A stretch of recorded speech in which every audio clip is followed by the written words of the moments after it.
কি বন্ধুরা সবাই ভালো আছেন তো? তো বন্ধুরা আজকে হচ্ছে একটা স্পেশাল দিন, আর আজকে আমরা যাচ্ছি ভারত সেবাশ্রম সংঘে, আমাদের যে চিত্তরঞ্জনের যে ব্রাঞ্চ, সেই ব্রাঞ্চে গুরু মহারাজজির আশ্রমে। আর তাহলে চলুন ভিডিওটা শেয়ার করি।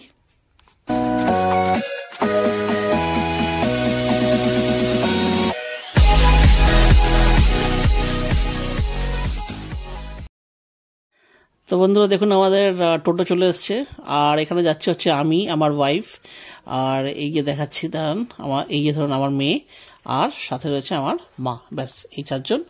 আর ওদিক থেকে যাবে হচ্ছে বাবা আর আমার ছোট ভাই, ওরা বাইকে করে যাবে।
তো দেখুন বন্ধুরা, ফাইনালি আমরা এসে গেছি আমাদের গুরু মহারাজজির আশ্রমে।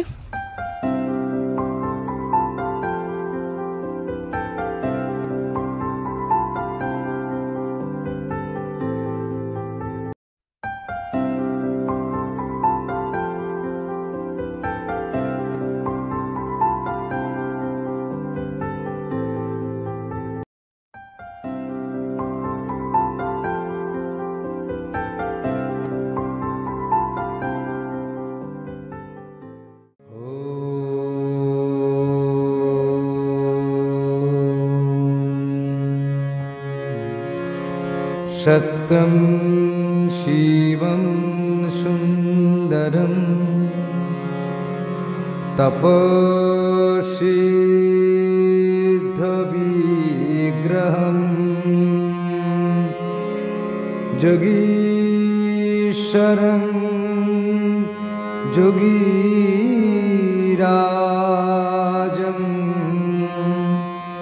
योगाचार्यं नमामहम्। आचार्यं प्रणवं देवम् आशुतोषं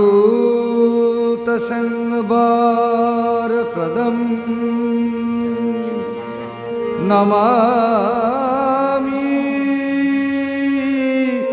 सच्चिदानन्दम्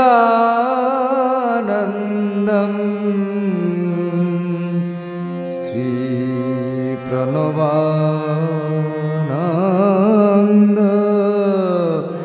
विग्रहम्।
प्रसादं केवलं ज्ञानमूर्तिं गन्धातीतं ब्रह्मसदीशं तत्समस्यादिनाशमातीतं त्रिगुणरहितं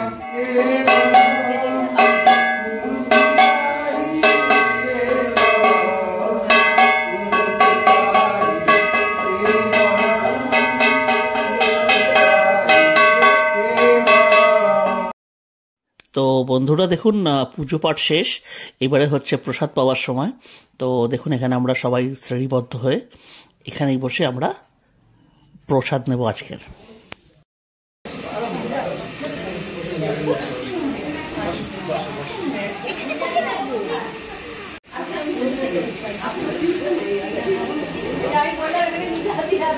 আমারটাও নিয়ে নাও তো।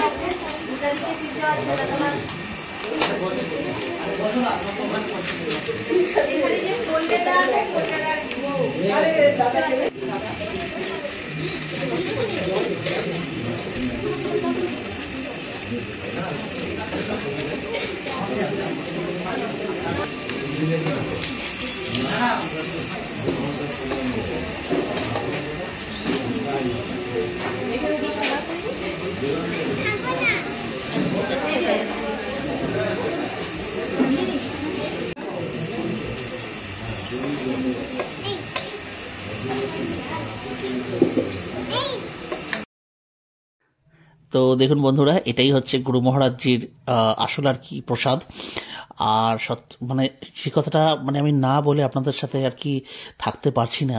তো সেটা হচ্ছে যে এই গুরু মহারাজজির আশ্রমে যে ধরনের খাবার মানে সার্ভ করা হয়, যেমন ধরুন অন্ন, ডাল, তারপরে শাক ভাজা, মানে আজকেরই ধরুন যে মেনুটা আছে সেটা হচ্ছে আপনার মেথি শাক বেগুন দিয়ে ভাজা, তারপরে বাঁধাকপির তরকারি, বিনস আলু দিয়ে পোস্ত, তারপরে আপনার ধোকার ডালনা, চাটনি, পায়েস।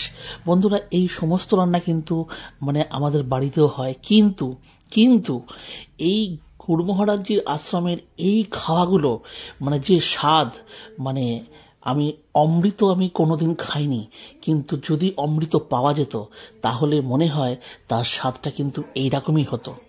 এই রান্নাগুলোর যে স্বাদ, এটা কিন্তু আপনি বাড়িতে হাজার চেষ্টা করেও ওই স্বাদ কিন্তু আনা সম্ভব নয় বা আনতে পারবেন না।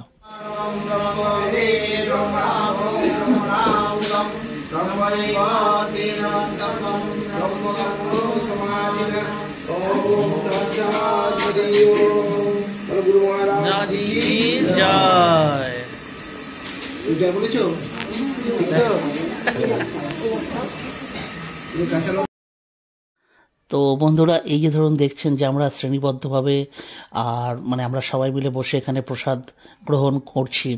তো এই প্রসাদ গ্রহণ করার আগে সবাই মিলে একটুখানি গুরুজয় করতে হয়। আর তারপরেই, এবং সবথেকে যেটা বড় কথা হচ্ছে যে এখানকার মানে যে সমস্ত মহারাজারা এখানে আসেন না কেন, মানে তারা ভক্তদের এত বেশি মানে আদর যত্ন সহকারে এখানে খাওয়ায়। তো এই যে একটা আন্তরিকতা, এইটাই কিন্তু আমাদেরকে মিলন মন্দিরে বারবার কিন্তু টেনে আনে।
তো বন্ধুরা আমরা প্রসাদ নিয়ে এইবারে আমরা এই রুমটাতে অ্যাকচুয়ালি একটু ওয়েট করছি। এটা শীতাংশু মহারাজের রুম। তো আমরা একটু ওনার সাথে দেখা করে ওনাকে পুজোর আরও কিছু সামগ্রী আমরা আর কি দেব, দিয়ে তারপরে ওনার আশীর্বাদ নিয়ে আমরা এখান থেকে বাড়ি চলে যাব।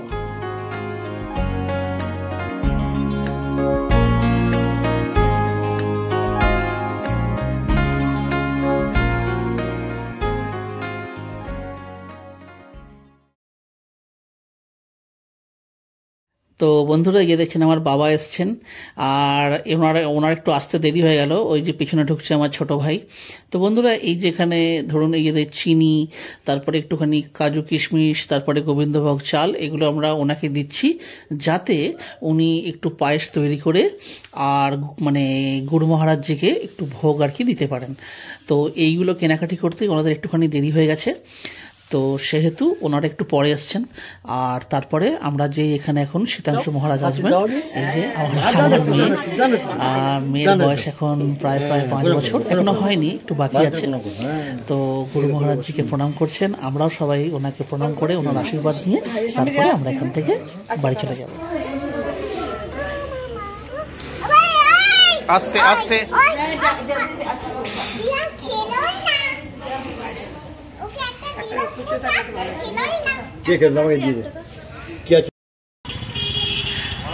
তো বন্ধুরা আজকের ভিডিওটা আমরা এখানে শেষ করছি। যদি আপনাদের এই ভিডিওটি ভালো লেগে থাকে তাহলে অবশ্যই ভিডিওটিকে একটি লাইক দেবেন, আর যদি আমাদের চ্যানেলে কোনো নতুন বন্ধু এসে থাকেন তাহলে চ্যানেলটিকে অবশ্যই সাবস্ক্রাইব করবেন।